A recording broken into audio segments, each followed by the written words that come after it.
Boa noite, Anderson.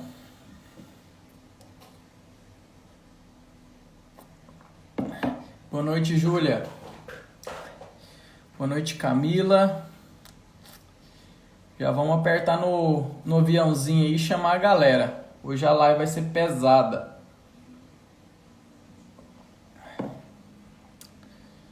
Já vamos chamar nosso convidado.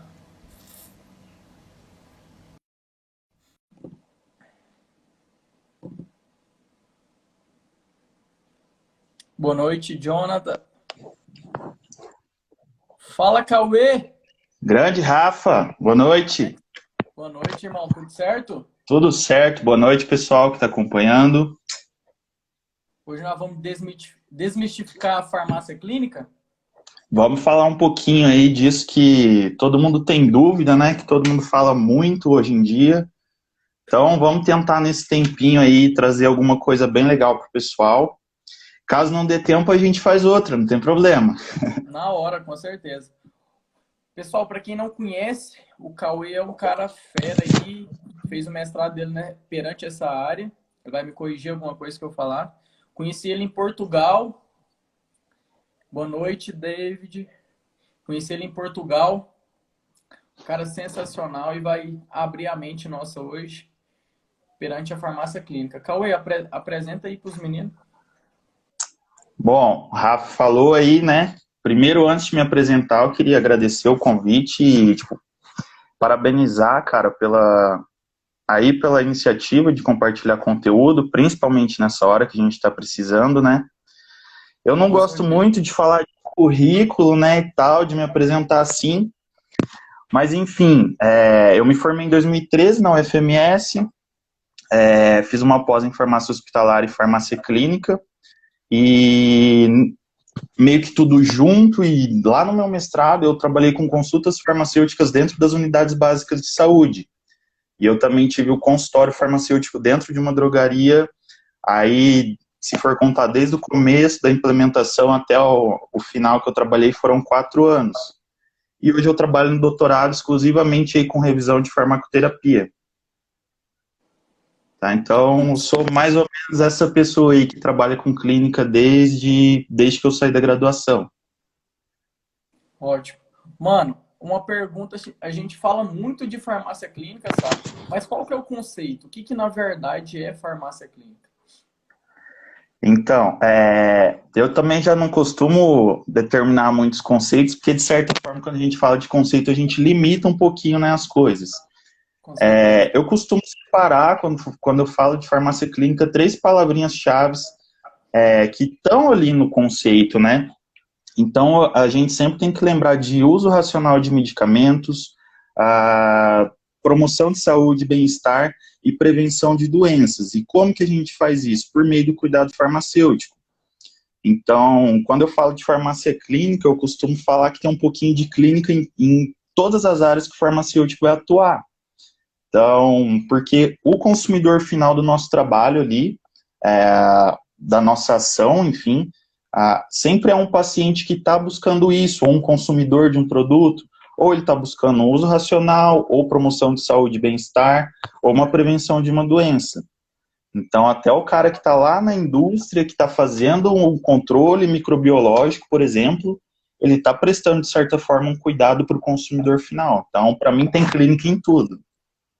Com certeza. E o que que precisa, mano? O que que precisa para mim ser um farmacêutico clínico? Onde que eu posso atuar? Tá. Primeiro, eu acho que eu vou bater no ponto que é aquele que todo mundo tem que deixar muito bem guardado, né, cara, que é estudar muito.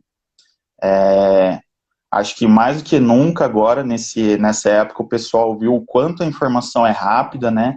O quanto as coisas se atualizam, o quanto o que ontem era certo, hoje já talvez não seja, as coisas mudam, as informações elas se atualizam cada vez mais rápido.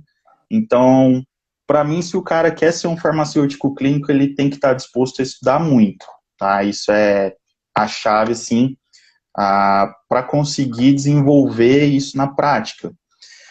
Vontade, né? É claro, porque, enfim, apesar da gente ter a legislação aí desde 2013 regulamentando essas atribuições clínicas, é algo novo que na prática ainda tem muita gente fazendo, mas muita gente encontrando o caminho ainda e tal. Então, nem sempre vai fluir como a gente imagina. Vão ter algumas barreiras, obviamente, em todos os serviços que você estiver atuando, em todos os âmbitos, e a gente tem que estar preparado para romper essas barreiras aí, não se frustrar, saber que é uma trilha que está sendo aberta, né, ainda, um caminho que está sendo traçado, e que a gente precisa de muita força para conseguir solidificar tudo isso. A gente já recebeu muita crítica, né, mano? Muito embate, né? Com a classe médica sobre adquirir a nova função, né? E eu Uhum. acho que, igual a gente estava conversando, acho que a união nossa, né, vai contribuir muito para a gente achar o caminho, né, como tu disse, né? Mano, Isso. precisa de alguma pós para a gente atuar? E só complementando isso daí que você falou, Oi. cara, sempre é uma pergunta muito comum, assim, dos farmacêuticos. Essa relação, né, com os outros profissionais, com a classe médica, com os enfermeiros. No começo eu até colocava isso como uma barreira. Hoje em dia eu vejo que os profissionais estão muito mais abertos a essa atuação multiprofissional. Durante o mestrado, eu não tive problema com nenhum médico, eu devo aí ter trabalhado junto com 50 médicos, pelo menos, porque eu ia Nossa, pulando de unidade em unidade, sempre mudava de profissional, sempre mudava de equipe. Então, apesar de toda vez eu ter que estar explicando para o médico o que eu estava ali para fazer, o que eu poderia fazer para ajudar, eu nunca tive problema, tá? Trabalhei, inclusive, eu sempre cito essa experiência de ter feito consulta no mesmo consultório, junto com o médico, a gente fazer consulta junto com o paciente ali dentro, nossa, e experiências bem legais. Então, não acho que hoje isso seja uma barreira. Tudo é questão de como você se comunica, como você leva as informações, como você apresenta o seu trabalho, né? Então, acho que é tudo questão de como comunicar isso. com certeza. Mano, isso foi muito importante. Você falou que, igual quando a gente foi lá para Portugal, né? A gente percebe nitidamente que a classe da saúde, né, dentro perante o hospital, né, é muito unida, né? Até mesmo Sim. para prescrever indicação médica, ele tem o aval, tem a conversa, né, entre o farmacêutico, né? Hoje eu fiz uma live na parte da manhã com os alunos da escola onde eu estudei, sabe? E me falaram isso, eu fiquei contente, sabe? Aqui em Brasília que tá tendo esse embate, que tá havendo uma comunicação e tá sendo muito benéfica, sabe? E quem ganha é o Cara, paciente, né, quem ganha mano? o paciente sempre, exatamente. E com essa questão aí que você falou, a gente vê muito, de forma muito mais comum essa atuação dentro de um hospital, né? Então, Com hoje ainda certeza. muita gente acredita que a farmácia clínica ela só existe dentro do ambiente hospitalar. E não, né? Hoje a gente já vê diversos projetos e farmacêuticos atuando fora disso, na atenção básica, na farmácia comunitária, e lidando muito bem com isso daí. Com certeza. Tem alguma novidade, mano, nesse campo de atuação? Bom, então, falar de novidades, assim, acho que é bater sempre na mesma tecla, né? Novidade a gente tem todos os dias. Eu acredito, e nesse contexto aí de farmácia clínica, que a gente está falando hoje, a gente sempre foi, como profissional farmacêutico, muito voltado ao medicamento, né? Então, eu acredito que, de certa forma, a gente viu aí até pelas mudanças de diretrizes curriculares, hoje o nosso curso ele é generalista. Então, a gente, de certa forma, tem que encaixar várias pecinhas para estar atuando ter essa atuação clínica. Então, hoje você trabalha com educação em saúde, com rastreamento em saúde, e aí um exemplo muito fácil de todo mundo entender são os testes rápidos que hoje a gente pode ter dentro da farmácia, ah, na verdade, desde antes dessa pandemia, né? Então, são assim, novidades, tecnologias, ferramentas facilitadoras que hoje trazem assim, uma gama muito grande de informações para a gente trabalhar. Então, a gente tem que estar sempre atento a essas novidades, a essa forma diferente de atender, de trabalhar, para a gente, de verdade, entregar o melhor resultado para o nosso paciente. Mano, no final dessa semana, eu fiz um post sobre a prescrição farmacêutica, né, RDC 586 de 2013, né, que regulamenta a Sim. prescrição farmacêutica. E eu recebi um impasse sobre a prescrição farmacêutica. O que de fato, qual a importância dessa RDC e desse conceito de farmácia clínica para a sociedade? Bom, acho que a primeira coisa importante que a gente tem que lembrar, que eu vejo que muita gente confunde, é falar que a prescrição é um serviço, né? Eu vejo muita gente falando que é um serviço farmacêutico. E é muito fácil a gente ver, quando você vai a uma consulta de qualquer outro profissional, uma prescrição, por exemplo, ela não é um objeto de cobrança, né? A consulta é cobrança, a prescrição ela sempre vai ser ali consequência do seu atendimento, consequência do que aconteceu, da sua anamnese, do problema de saúde que o paciente te Mano, traz. repete isso, isso daí é crucial para mim. Repete para mim, por favor. O que é cobrado? Não é cobrada a prescrição, né? É cobrada a consulta, Isso, né? a prescrição não é um serviço farmacêutico. Assim Até como o consultório, ela é decorrente de como você presta o seu atendimento. Então, a prescrição ela vai ser algo natural. Você atendeu o seu paciente, se ele precisa de uma prescrição, ela vai ocorrer. é igual, tipo, E quem vai cair num questionamento que é onde?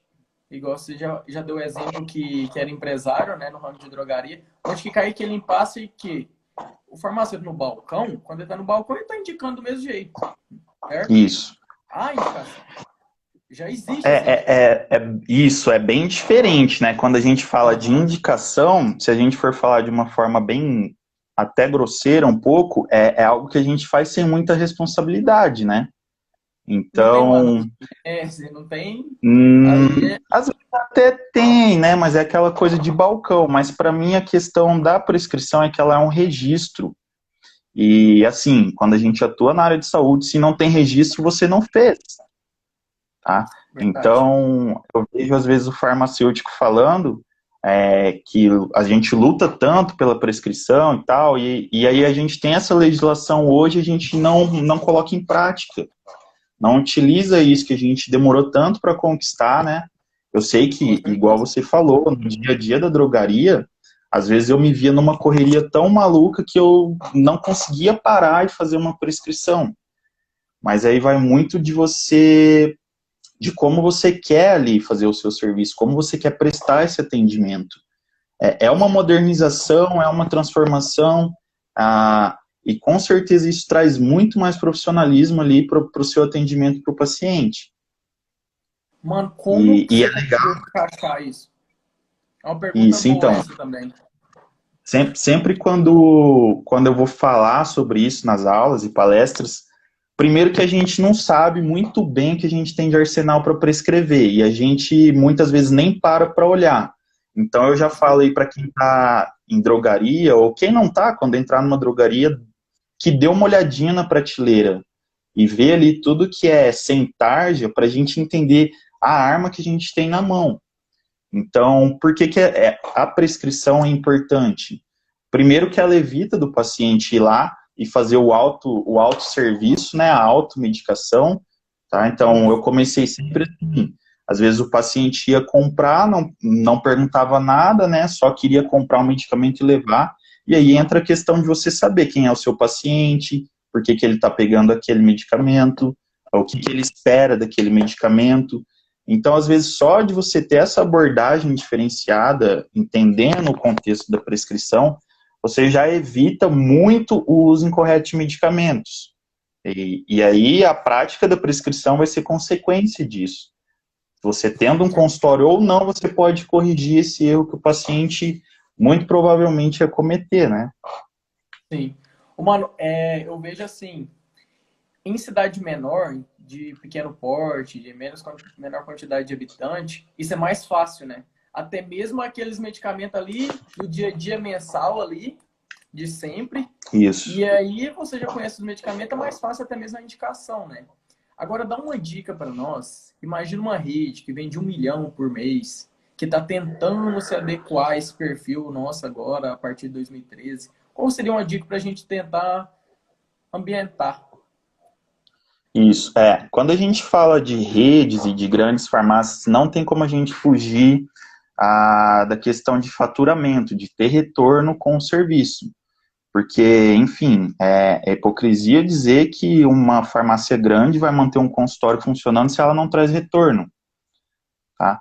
Então, a gente tem que pensar que essa questão do cuidado aí, do cuidado farmacêutico, né, pensando no contexto da prescrição, esse cuidado individualizado, ele pode trazer outras oportunidades de oferecimento de serviço. Aí sim eu estou falando de serviços farmacêuticos, tá? Um rastreamento em saúde, por exemplo, que pode entrar um teste laboratorial remoto, que é algo que vai trazer um retorno financeiro para a farmácia, e também um retorno para a qualidade de vida do paciente, para a saúde dele, né? Então, eu acho que isso tem que estar muito bem atrelado, assim. Então, eu sempre faço uma continha simulando, eu não deixei ela preparada aqui hoje, mas simulando o tempo do farmacêutico vendendo e o tempo do farmacêutico atendendo como clínico, que é mais ou menos a conta que eu tinha dentro da minha farmácia. E, enfim, o que um farmacêutico clínico pode render para o estabelecimento atendendo pacientes é muito mais do que vendendo, né? Então, eu acho que o ideal é o farmacêutico estar ali na ponta, sabendo captar esses clientes, esses pacientes que precisam da atenção, e aí trazendo ele para dentro do consultório, ou não, tá? Não necessariamente eu preciso ter um consultório para cuidar dos meus pacientes, mas aí, de fato, começar a criar essa cultura do cuidado dentro das farmácias, que a gente fala tanto disso, mas na prática ainda tem muita gente que não entende muito bem, né? Sim. Mano, é que o que a gente percebe é assim, em rede, os caras foca em venda, né? Sim, Infelizmente, se a farmácia clínica não dá lucro, ó, é com cortado. certeza. Porque ali o gasto é alto demais, né? Então, Sim, acho que ainda você pode falar com mais clareza, que eu percebi o treinamento que tu fez para a rede, traçar um caminho para entregar dinheiro, né? Porque o que paga o salário do exato. funcionário é bonito na prática, é Isso. bonita a prescrição, mas o que paga o funcionário é o dinheiro, né? Tem que ter o retorno, não tem como. Tem. E era muito legal, cara, falando dessa questão aí dos treinamentos, na rede que eu dei treinamentos e que eu vi isso realmente funcionar, eles davam a liberdade do profissional fazer um primeiro atendimento, um primeiro serviço gratuito para o Isso é paciente interessante. entender bem o que é Como aquela é que funciona? experiência que ele vai ter ali com o farmacêutico. Enfim, a partir disso daí que o paciente entendeu e que ele viu que o serviço é diferenciado, que o atendimento é diferenciado, é, eles não vão mais reclamar, tá? Então depende muito do farmacêutico saber explicar o que ele pode fazer, até onde ele pode ir, né? E de verdade mostrar na prática como ele pode ajudar esse paciente que chega até o estabelecimento. Com certeza. Mano, você tem algum dado? O que já te trouxe de lucro? Se dá muito lucro, se dá pouco? Como é que tá? Como é que tá esse andamento? Tá. Bom, eu vou falar da minha época que eu tinha consultório, que eu trabalhava com Uhum. essa parte financeira. Hoje a gente tem aparelhos aí, vou tocar no rastreamento, que é onde eu percebi essa questão do ganho financeiro com farmácia clínica. Na época eu importei o CardioCheck. Para quem não conhece, o CardioCheck, ele é um aparelho de perfil lipídico, tá? É um teste rápido de perfil lipídico que entrega o resultado em 90 segundos, com uma gotinha de sangue. Então, na época, eu importei esse aparelho e eu fiz uma pesquisa lá na cidade que eu trabalhava, era uma cidade pequena, de 7 mil habitantes, 7, 8 mil habitantes, e eu fiz uma pesquisa de valor desse perfil lipídico no laboratório de lá, tá? Que fique claro, é diferente o laboratório desse teste que eu estou falando, eu estou comparando só preço. Então, eu conseguia só fazer de perfil lipídico nos primeiros meses de 20 a 30 testes, É, ganhando a mais aí só no perfil lipídico R$ 30 de lucro. Então, nos meses muito bons, foi um faturamento aí, tirando todo o custo, tá, de insumo do teste, do meu tempo de trabalho como farmacêutico, tinha ali R$ 600, R$ 900 só desse teste. tá? Nossa, bom. Aí, Então, além das consultas, aferições de pressão, teste de glicemia, análises corporais, consultas e outras coisas mais. o valor dos aparelhos, mano. Esse Então, teste fica quanto? esse CardioCheck, na época, eu paguei R$ 1.000. Era R$ 1.000, algo assim. Mas hoje em dia, eu vou citar um aparelho que eu conheço bastante, que eu até trabalhei nesses treinamentos, que é o HiLab. Ele é um serviço laboratorial remoto, né? Que você pega um plano de assinatura, eles te enviam um aparelho e aí você vai trabalhando com os testes que ele tem. Então, hoje é um aparelho multiteste, não é igual o meu, que era um aparelho que fazia só perfil lipídico. Uhum. Então, hoje a gente já tem muito mais facilidade para trabalhar com isso. E aí, já falando desse teste, hoje a gente vê, e falando de consultório no contexto geral, a gente vê muita gente investindo, né, em consultórios tão bonitos aí, tão lindos, principalmente nas redes. Eles têm as ferramentas facilitadoras, têm esses aparelhos de testes, mas o farmacêutico não consegue trazer o paciente para dentro do serviço, mostrar tudo isso para o paciente, mostrar o que ele pode fazer e que de verdade ele é um profissional de saúde que vai ter impacto ali no bem-estar, na saúde do paciente, né? Então, eu acredito que todo mundo que esteja assistindo aí já possa pensar e acreditar que sim, a gente pode ajudar pra caramba aí os pacientes. E hoje a gente tem muita ferramenta legal, cara, que além de contribuir com a saúde, trazem uma experiência ali de consulta para os nossos pacientes, que é algo incrível. Mano, traz o resultado seu da tese de mestrado. Como é que foi o resultado seu na farmácia clínica? Acho que é importante a gente abordar muito resultado, sabe? Porque, tipo, pra gente impor a nossa responsabilidade, pra gente impor a nossa importância, tem que trazer dados, né? Base, né? Resultado. Isso. Então, só para eu explicar antes de falar do resultado para o pessoal, lá no meu mestrado eu fiz quase 400 consultas farmacêuticas e eu avaliei como o paciente enxergava a condição de saúde dele e o tratamento dele, né, a farmacoterapia dele.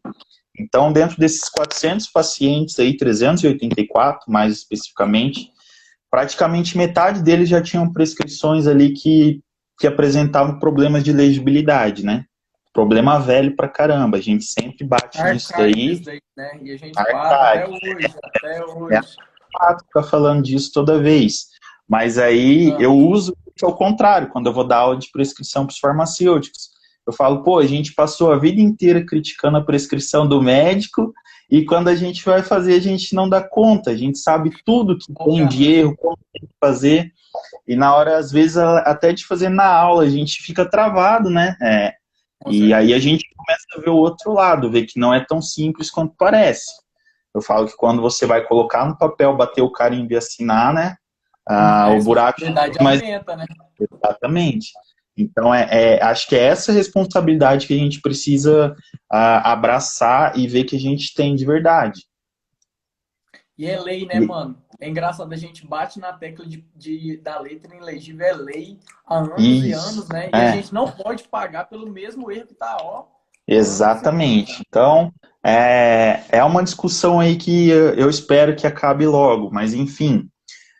Voltando aos outros dados, quando eu perguntava para o paciente quanto que ele pensava entender sobre a terapia dele, sobre o quadro de saúde, sobre a doença, e a gente percebia que na prática muitos pacientes eles é, em- se enganam ali com a questão de entender, né, de falar, não, eu tomo medicamento corretamente, eu já uso isso há 10 anos, e quando eu avaliava por meio da ferramenta que eu utilizei lá no meu mestrado, a gente via aí que menos da metade desses pacientes realmente faziam aquilo que eles falavam. E era Enfim, erro bobo, mano? Tipo de posologia, como que eram os erros? sempre. Como que eu avaliei? Eu avaliava se o paciente entendia alguns fatores. Não vou entrar muito, porque senão a gente vai perder bastante tempo nisso. Mas, Sim. assim, nome, para que o medicamento servia, numa linguagem bem simples, para o paciente entender e me responder.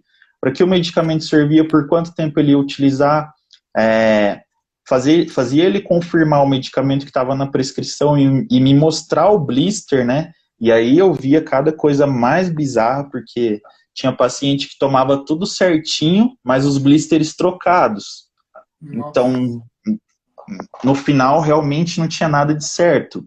Então, ver se o paciente entendia a informação, eu vi se o médico prestou informação. Então, ali, com questão a essas informações, é até legal falar, praticamente 20% dos pacientes saíam da unidade sem nenhuma informação.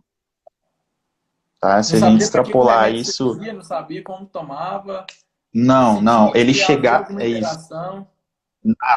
Ele chegava na unidade básica de saúde, era atendido pelo médico, pegava às vezes até 13 medicamentos, que foi o que eu tive na minha pesquisa, e saía com a prescrição com problema de legibilidade, sem informação prestada por nenhum profissional. Vários me relatavam que entravam no consultório, o médico só renovava a receita, que ele ia pegar o medicamento com o farmacêutico só entregava, não questionava nada.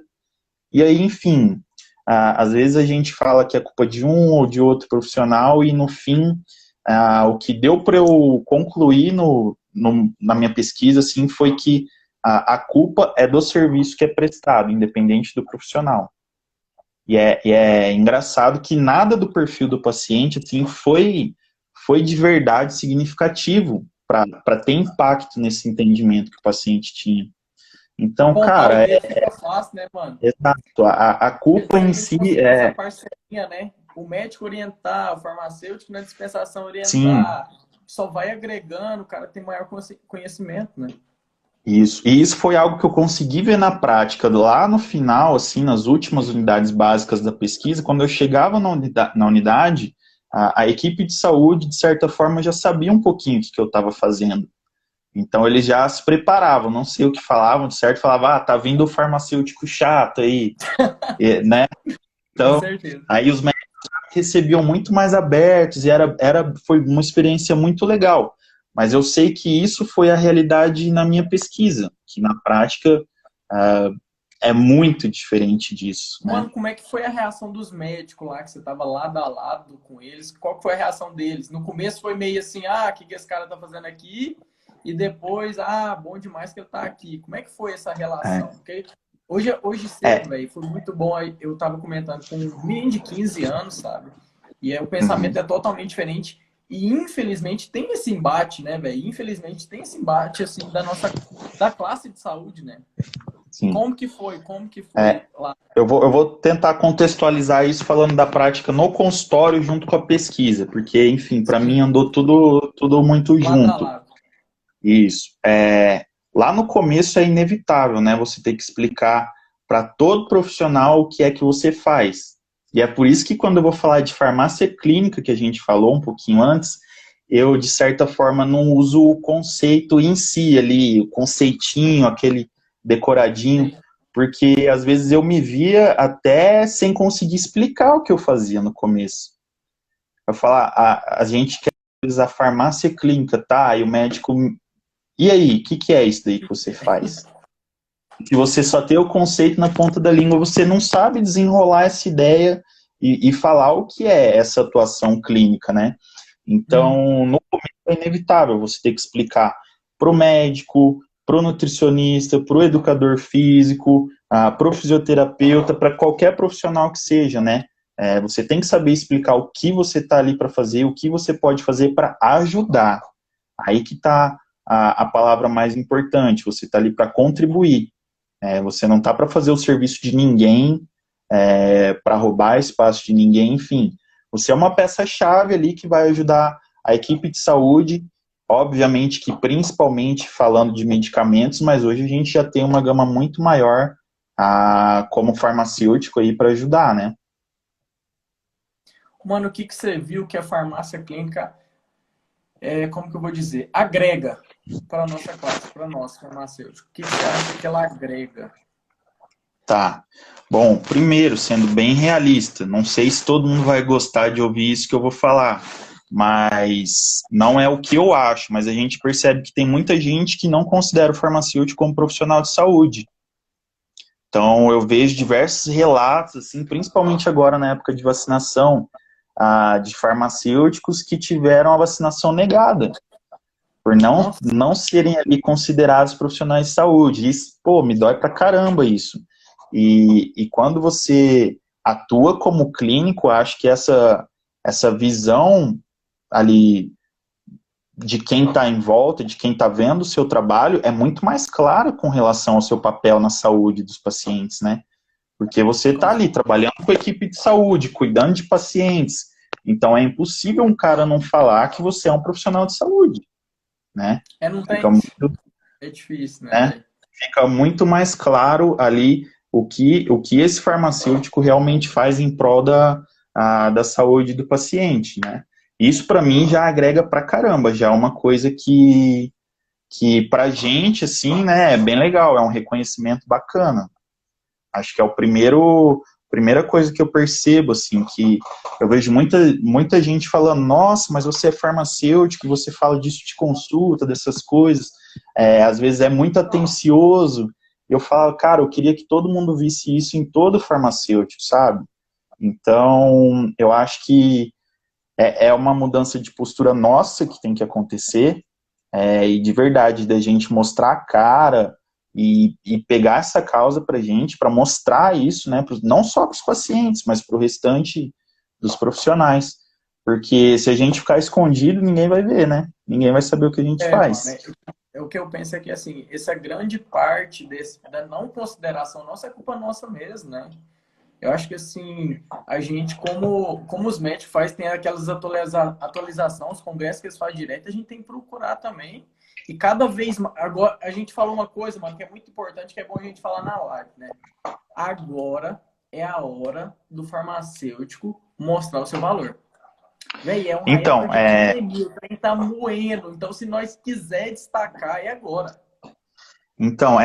querendo ou não, o intuito da live não era falar da pandemia, mas, cara, assim, eu acreditei logo no começo nessa questão do farmacêutico atuando, contribuindo nisso, né?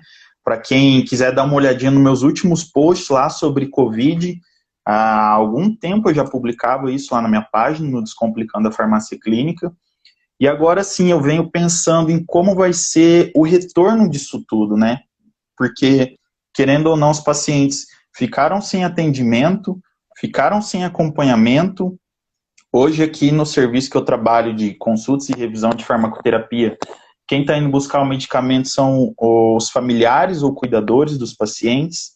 As consultas realizadas com as neurologistas estão sendo feitas com o cuidador, com o responsável, e não diretamente com o paciente. Com o paciente. Então, cara, eu imagino que esteja um caos, assim, principalmente pacientes com doenças crônicas, eles estão de lado. Aquilo que a gente fala da não adesão ao tratamento e tudo mais, a gente precisa começar a pensar nisso, e eu acho que uma forma muito boa do farmacêutico ajudar é com essa questão dos serviços e dessa atuação como farmacêutico clínico. Sem dúvida, é a hora da gente mostrar o que a gente pode fazer. Mano, vamos responder uma perguntinha aqui do Igor. Lá no seu consultório, você fazia as prescrições e como que era o processo das prescrições? Tá. Vou falar. Foi até legal essa pergunta aí, Igor. Obrigado. Eu vou falar primeiro, considerando também a questão logística da minha. Era uma drogaria pequena. Primeiro eu fiz esse exercício aí, né, de olhar na prateleira, ver o que eu tinha de arsenal para saber até onde eu poderia ir, né, com as minhas prescrições e tudo mais. E aí eu padronizei alguns medicamentos. Eu comecei, por exemplo, uma semana eu pegava lá os anti-inflamatórios, que não tinha, todos os anti-inflamatórios, estudava. E aí eu separava um Fritarza, que né, era mano? isso. Não, eu estudava todos. Aí eu separava Todos? um que era MIP, sem tarja, e falava assim, por que será que esse medicamento seria uma boa opção, né, para eu Uhum. prescrever? Na época, eu lembro que eu padronizei o naproxeno, por exemplo, porque ele era seguro, tá, no contexto dos anti-inflamatórios ali, a forma de usar ele era mais fácil do que um ibuprofeno, por exemplo, de 300 miligramas, que é o MIP que a gente tem, Sim. e quando eu padronizei isso, eu tive uma sacada até com relação à questão do custo que esse medicamento tinha para minha farmácia. Então, eu considerava custo do MIP, segurança, a facilidade para o meu paciente utilizar. Então, esse é o contexto por trás ali do atendimento. Alguém falou que está travando aí, Rafa. Para mim tá tranquilo, tá travando? Para mim o Aqui áudio está ok também. Galera, por favor, comenta aí, vê se tá travando para ver o que a gente pode fazer. Para mim tá tranquilo, mano. Aqui tá ok. Tranquilo. Galera, mete Beleza. a mão nesse coraçãozinho aqui agora, ó, enche esse negócio de coração para ver se o Instagram entrega para mais pessoas, porque essa live hoje tá demais, viu? Tema muito então importante. Vamos participar.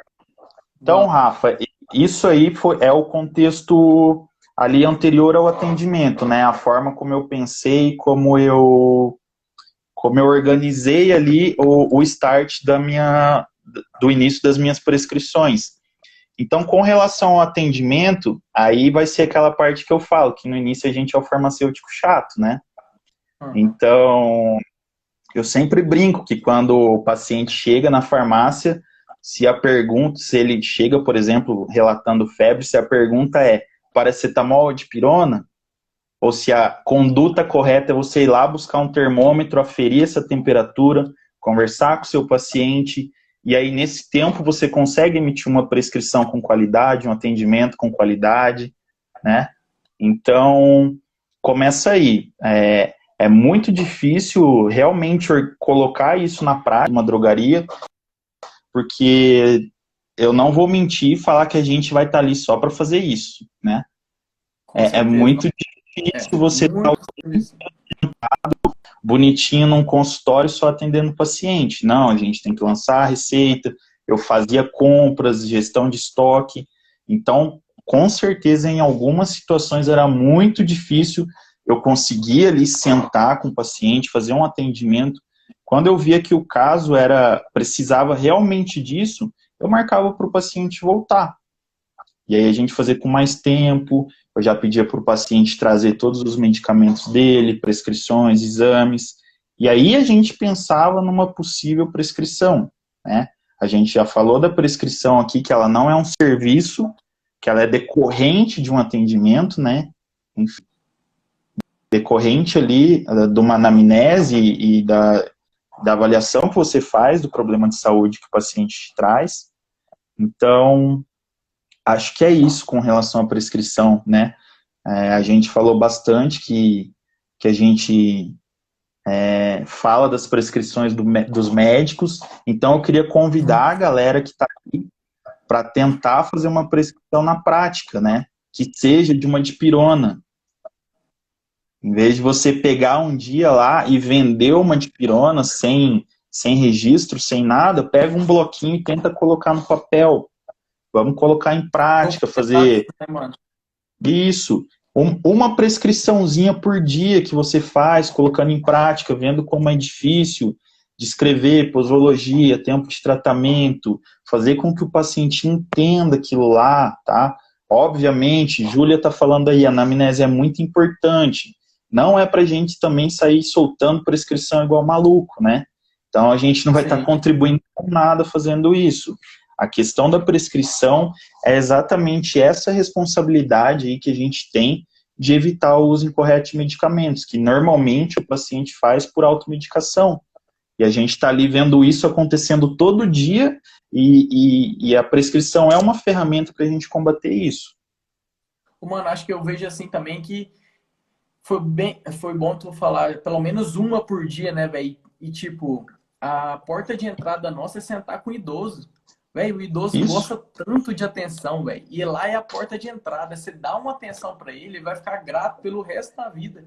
Isso. Para ele, ele não tem esse impasse, né? Ah, você tá me prendendo aqui, eu tenho que ir embora, eu tenho que ir trabalhar. Exato. Conversa com ele.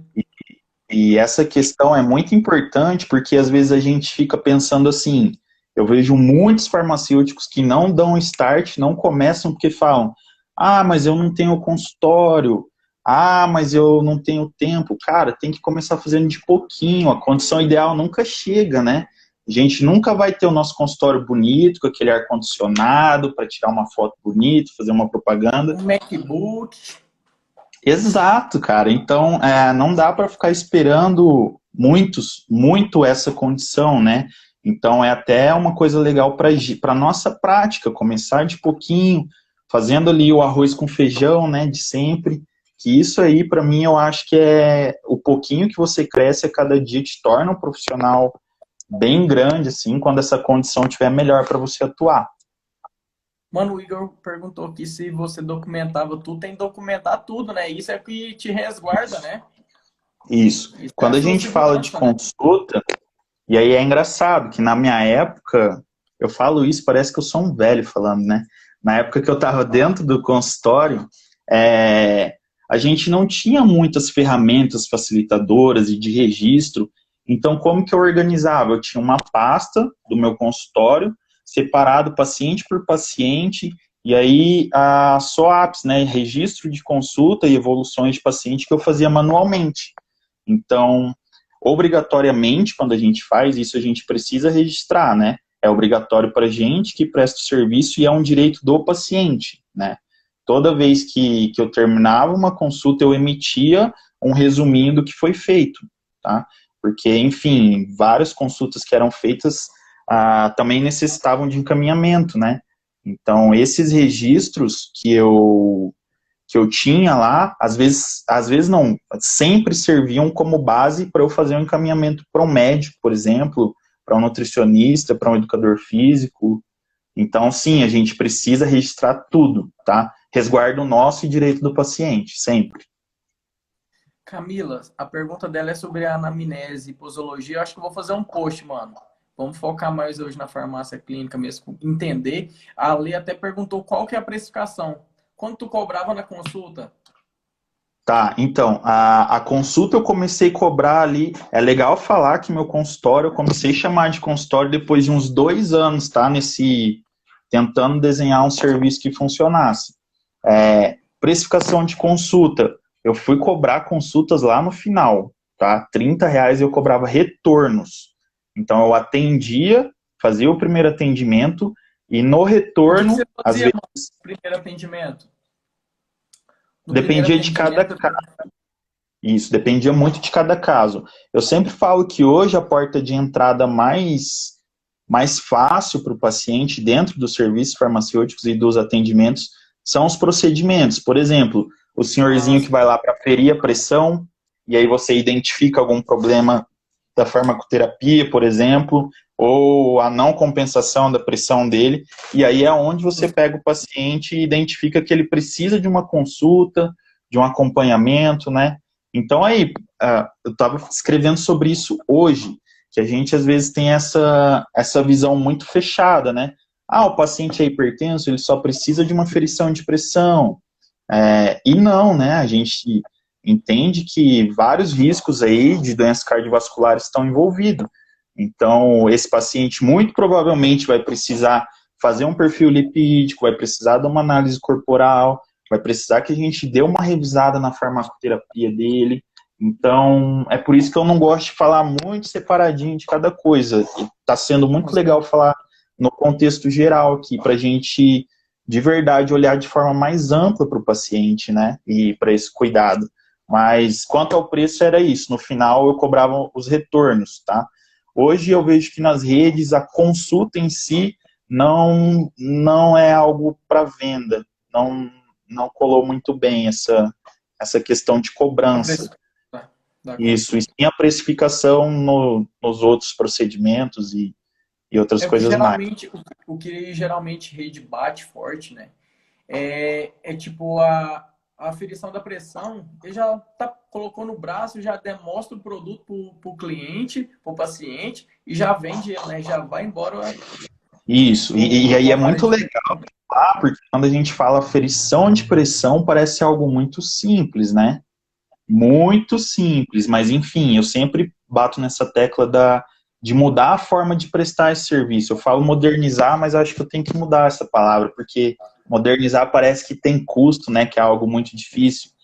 E não, então eu sempre dou o exemplo da aferição de pressão, que era assim, o meu paciente chegava, eu fazia peso, altura, colocava ele no repouso, né?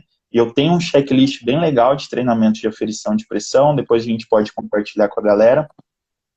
E aí eu usava duas ferramentas que a gente tem online, lá na diretriz da Sociedade Brasileira de Cardiologia, na diretriz de hipertensão. Uma ferramenta você faz o IMC do seu paciente, já verifica ali as condições de saúde, e na outra você estratifica o risco cardiovascular dele. Tá? Então, uma aferição de pressão já gera um resultado muito legal, que é você fazer o manejo inicial do seu paciente. Então, às vezes a gente fala, pô, é aferição de pressão, mas não, é todo o atendimento em volta desse procedimento, né? E querendo ou não, assim, isso é uma consulta, na verdade, porque consulta é qualquer contato que você tem com o seu paciente, né? Então, isso aí acaba configurando uma consulta. Mano, o cara perguntou aqui, o Igor de novo, se costumava solicitar exame. Acho que podemos deixar claro o que a gente pode indicar, se a gente pode diagnosticar, o que é, tipo, para deixar claro, para entender, para acabar com essa dúvida, que tem muito essa dúvida, né? Uhum. O que a gente pode fazer, né? Com relação aos exames, o Igor, né, perguntou? Isso. Tá. Quais situações a gente pode aí solicitar um exame laboratorial? Se eu quero fazer um rastreamento hoje em dia, né, a gente já tem os testes na farmácia, então a gente usa esses testes rápidos que a gente tem dentro do nosso estabelecimento para rastreamento, para solicitar nas condições assim mais comuns. O paciente já tem que estar diagnosticado, tá? Então, eu solicito um exame ali para fins de acompanhamento, tá? Importante, não, mano, repete diagnóstico, nunca. Não podemos pedir exames com fins diagnósticos, tá? Então, voltando à situação clássica, a gente pede exames de forma mais habitual dentro de um consultório para acompanhamento, tá? Foi até no final eu vou falar, mas tem uma série de episódios que eu estou postando de uma palestra minha, e um desses trechos da palestra é exatamente uma pergunta sobre isso, tá? Falando sobre o pedido de exame laboratorial, como que pode funcionar. Inclusive, a farmacêutica que perguntou colocou uma questão muito específica com relação a tratamentos estéticos, tá? Então, vai ser postado esse episódio aí, eu acho que fica bem legal para ilustrar mais de forma prática, né, essa questão dos pedidos dos exames laboratoriais. Mas lembrando, né, diagnóstico não, nunca. Isso aí tem que frisar bem, né, pelo Exato. amor de Deus, diagnóstico não. E até legal falar que os exames que a gente faz dentro da nossa farmácia, no rodapé ou em algum lugar, sempre aparece que o exame é para fins de rastreamento e nunca de diagnóstico. Tá? Bom, muito importante isso, tem que estar, então, isso. Né? Tem que constar. Tem que estar. A gente tem um modelo lá no site do Conselho Federal que coloca exatamente essa frase, com base na legislação tal, isso aí, esses testes não têm fins diagnósticos, tá? Então a gente nunca vai fazer testes pensando em diagnóstico. Mano, qual que é as legislações que regulamentam a nossa atuação? Tá. Falando de serviços farmacêuticos, que eu vou ver até o ano certinho dela aqui, a RDC 44, que é lá de 2009. 2009 e eu brinco que de 2009 para 2020, quanta coisa não mudou, né? A RDC 44 lá, ela fala das boas práticas farmacêuticas, inclusive da estruturação da farmácia, né? E lá ela tem sobre as questões dos serviços farmacêuticos que a gente pode prestar dentro do estabelecimento. E a gente tem os clássicos, né? A aferição de temperatura, aferição de pressão arterial, glicemia, nebulização, pequenos curativos e perfuração de lóbulo auricular. Isso. Se não me falhou a memória, são esses. E hoje a gente já vê muito mais do que isso sendo prestado numa farmácia, né? Com certeza. Inclusive é legal falar que essa RDC ela está em mudança, né, em atualização. Então, para quem é clínico e está atuando na comunitária, provavelmente está ansioso como eu, esperando para ver como vai sair, o que a gente vai ter de novidade dentro disso daí. mas não sei quando vai sair, principalmente agora, depois desse momento, né, que a gente está passando. Mas, enfim, todos esses outros serviços, esses outros procedimentos que eu comentei aqui, de certa forma a gente já consegue prestar hoje, tá? Aí, de acordo com a vigilância de cada cidade, é legal sempre perguntar, né, antes de fazer, antes de começar a praticar, ir lá, bater um papo com a vigilância para saber se pode, como deve ser prestado, porque para evitar dor de cabeça sempre, né?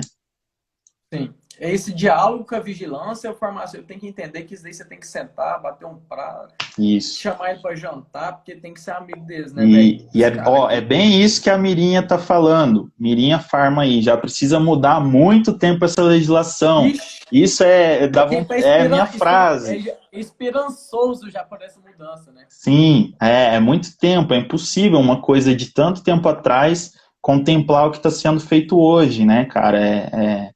Nossa, o Não tanto de tem tempo que já passou. como. Exatamente, não dá para falar sobre isso desse tanto. Mas vamos a mais legislações, que isso é bem importante, tá? As outras, que aí, quem está assistindo isso, eu acho que tem que ser tarefa para pelo menos dar uma olhadinha, tá? 585 e 586 de 2013, tá? Você já citou aí de prescrição.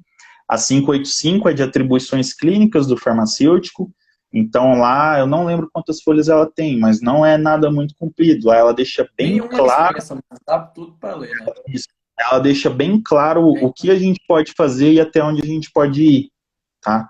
E é ela que nos dá essa regulamentação até das outras questões dos outros procedimentos. Fala que a gente faz outros procedimentos de rastreamento e tal, com fins de acompanhamento. Então, ela é o que dá a base para a gente atuar hoje, tá? E a 586 que você falou, da prescrição. Então, tudo que a gente precisa saber de prescrição farmacêutica tá lá. Então, se a gente quer atuar como farmacêutico clínico, a gente precisa saber muito bem as nossas atribuições e aí a questão da prescrição, né? Que é o que vai ser consequência do nosso atendimento. Mano, acho que tipo, é difícil a gente observar, analisar a futurologia, né? Mas como que tu tá vendo, tu tá mais presente?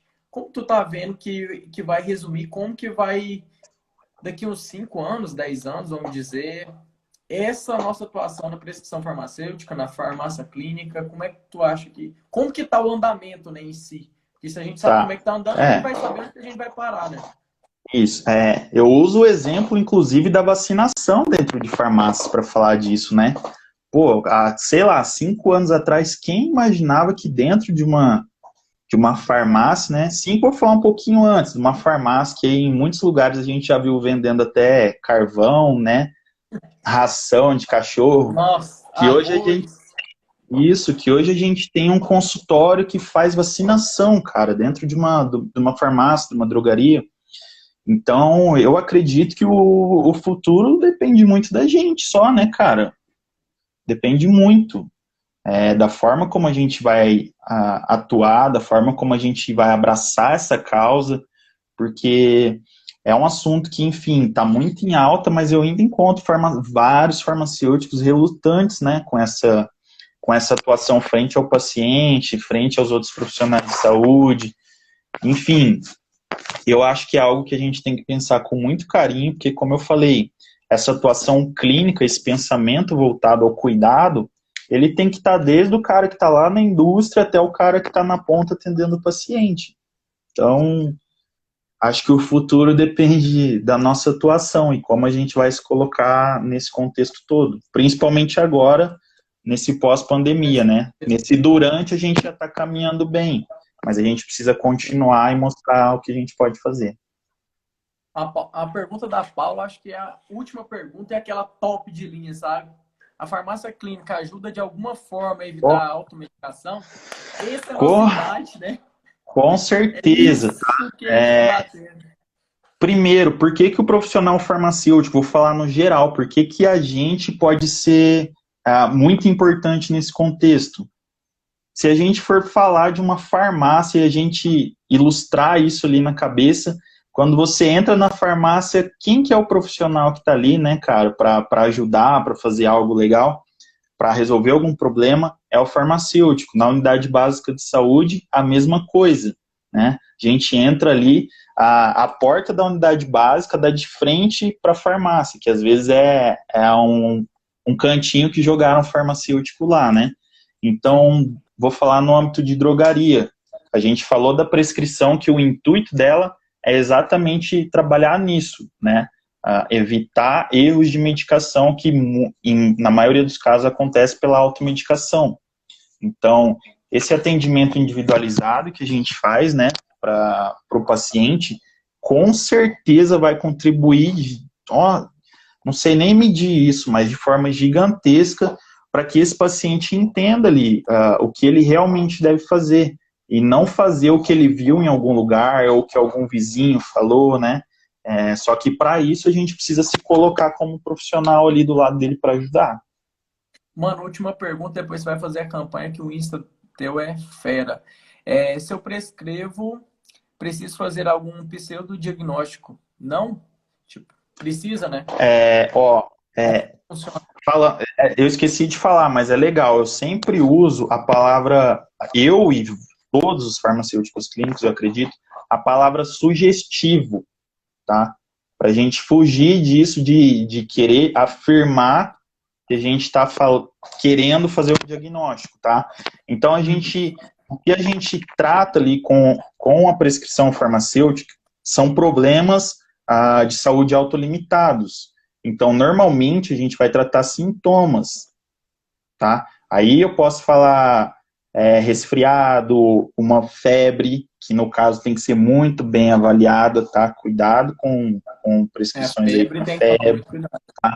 E aí a gente tem vários materiais, cara, do Conselho Federal, ó, pra gente trabalhar, tá? Isso daqui são guias de prática clínica, que aí norteiam muito bem essa questão da prescrição de problemas de saúde autolimitados, né? São aqueles problemas agudos que a gente resolve com prescrição de medicamento isento de prescrição. Depois tira foto desses livros do conselho e vamos repassar para os meninos. Sim, então, já falando Dá uma aqui, dica de livro pra gente. vamos lá. Quem aí terminar essa live, lá na minha página, no @Descomplicando a Farmácia Clínica, tem um link na descrição, o Linktree, tá? Que ele direciona para um drive. E no episódio 1, que eu falei um pouquinho da minha história lá com a farmácia clínica, eu já separei bem arrumadinho os livros que eu usei como referência e que eu uso até hoje, tá? Para consulta, para implementação, para tirar dúvidas, para falar sobre serviços. Então já está tudo separadinho em PDF lá para a galera, é só clicar no link, vai lá no episódio 1 que eu já deixei dentro do Drive. Eu deixei tudo separadinho, vários materiais de consultório farmacêutico, de farmácia clínica, incluindo alguns materiais de farmácia hospitalar também, dessa atuação clínica no âmbito hospitalar. Mano, a live vai cair daqui 3 minutinhos. Vamos partir pro final. Eu queria agradecer demais. 2 minutos. Passa rápido demais, velho. Nossa, foi bom. A gente piscou o carro. Sim, mano, legal. Eu queria agradecer demais sua presença, sabe? Fala o nome do Insta de novo, a Rosiane tá @Descomplicando a Farmácia Clínica. Será que eu consigo mandar aqui, Rafa? Consegue, mano. Eu vou colocar a hora que terminar, eu coloco no Store também. Demorou. Então aí você coloca aí pra galera, mas é o @Descomplicando a Farmácia Clínica, tá? Eu tento tratar de uma forma sem muito conceito, desse jeito que a gente conversou aqui. Mano, eu gostaria de agradecer. E vamos marcar outra, viu? Eu acho que ficou muita dúvida. É porque é um tema também novo, meio velho, mas assim, a gente tá tentando adaptar, né? Gostaria de agradecer sua presença. Agradecer a Lê, né, que intermediou a nossa conversa. Muito legal esse contato que a Lê fez aí. Valeu, Alê. E, mano, é isso. Vamos marcar depois uma próxima live. Foi sensacional. Sim. E vou deixar 54 segundos para você finalizar. Quem tiver dúvida aí, pode deixar direto na minha página lá também, ou pro Rafa, tá? A gente compartilha essas dúvidas e posta em formato de material, ou marca outra live, né? A gente faz aí o que a galera precisar. E me coloco à disposição desde já, né? Para ajudar todo mundo que tá aí. Contem comigo, contem com o Rafa. E que legal que a gente está trabalhando todo mundo junto para levar conhecimento para a galera, né, cara? Acho que vem desse intuito, né, mano? Acho que a nossa classe vamos se unir, que agora nós vai estourar Exato. junto com E essa mais farmacêuticos façam isso, né, cara? certeza. E é isso aí, mano. Abração, fica com Gente, Deus. Até obrigado, boa mais. noite para todo mundo. Falou, tchau. Valeu.